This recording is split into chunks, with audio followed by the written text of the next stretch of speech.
that the Panthers have the, quote, inside track to sign the former #1 overall pick. Well, don't tell that to Panthers wide receiver Robbie Anderson. In response to a social media post saying the Panthers were the most likely landing spot for Baker, Robbie Anderson responded with no. Oh, it's bad. It is bad. Kimberly, what are you hearing about Baker's future? That it won't be in Cleveland by the time week 1 starts. What about Carolina? So here's he very well could be traded draft week. Don't be surprised if he's moved before the draft, during the draft, or right after, because the Browns have made it clear that they've moved on from him. The Carolina Panthers, I've been told, seem like a really good fit because they need a quarterback. Despite having Sam Darnold, this is a team where you got an owner who's very impatient, a head coach on the hot seat, and you don't have an answer at QB. So Baker would fit there, but depends on what the Panthers are able to do in the draft. Sacho, Mike Tenenbaum always brings up the fact that Baker is height and speed deficient. He does bring that up. And when you are deficient in those areas in the modern NFL, it's probably good to have a good reputation among your teammates. I don't see a whole bunch of guys stepping forward publicly defending Baker Mayfield. And if the lead receiver or a top receiver on a team that he's talked about being traded to is saying no, couldn't that actually interfere with this, right? If other players don't step up or join the chorus of no's? Yes and no. And the reason why is I know Robbie Anderson tweeted out no in response to the report.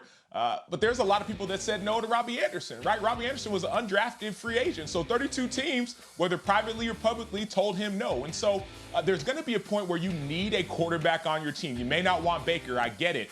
But right now, you don't really have anybody, at least that you trust. And so maybe they're going to address it in the draft. Maybe it's going to be somebody in free agency. But you got to be careful about the public no's because you might just get the same thing. Yeah, think about who Robbie Anderson was drafted by the Jets. I was covering the Jets at that time. He was drafted by the Jets in 2016. The quarterbacks that he has been around in that organization since then, Bryce Petty, Christian Hackenberg, Geno Smith, Sam Darnold, Ryan Fitzpatrick, and then going to the Panthers with Teddy Bridgewater and a whole host of characters. He's going to think Baker Mayfield's Johnny Unitas. For him to say, no, I don't want Baker, it doesn't speak to the talent because Baker should be a starting quarterback in the NFL. But it speaks to how he's viewed in locker rooms. Keep in mind that Odell situation, Baker lost the locker room. This is a guy who, despite the talent, there's a lot that comes with him, whether it be the immaturity or the bravado or the moxie that sometimes I think is cool, but when you're dealing with it in a locker room, it's not the cutest thing. And so guys around the league watch him. If you're on his team, you might like him as long as he's playing well. But if he's not on your team, you don't want any part of him. But he does deserve to be a starter in the NFL, I believe. So Sacho, once the kind of bloom is off, or not the bloom is off the rose, but that kind of aura is pierced of being a franchise quarterback, right? Then people start to take a sober look at you. He's not big. He's not fast. He's not incredibly well received, it seems to me. Are you optimistic or pessimistic about his future as an entrenched starter in the NFL?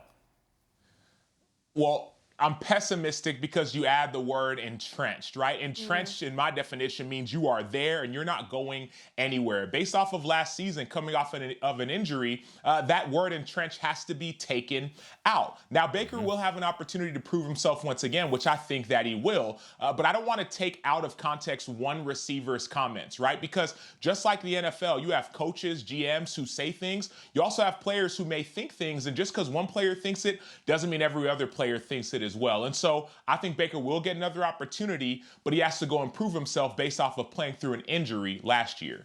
Yeah, really quickly, the reason I bring up entrenched is because if you're not entrenched and you're fighting for a job as a starter every year, you are Teddy Bridgewater or something like that. And your team is thinking maybe he can get it done, but we're always looking, as opposed to a guy who's going to be there for a while as the starter.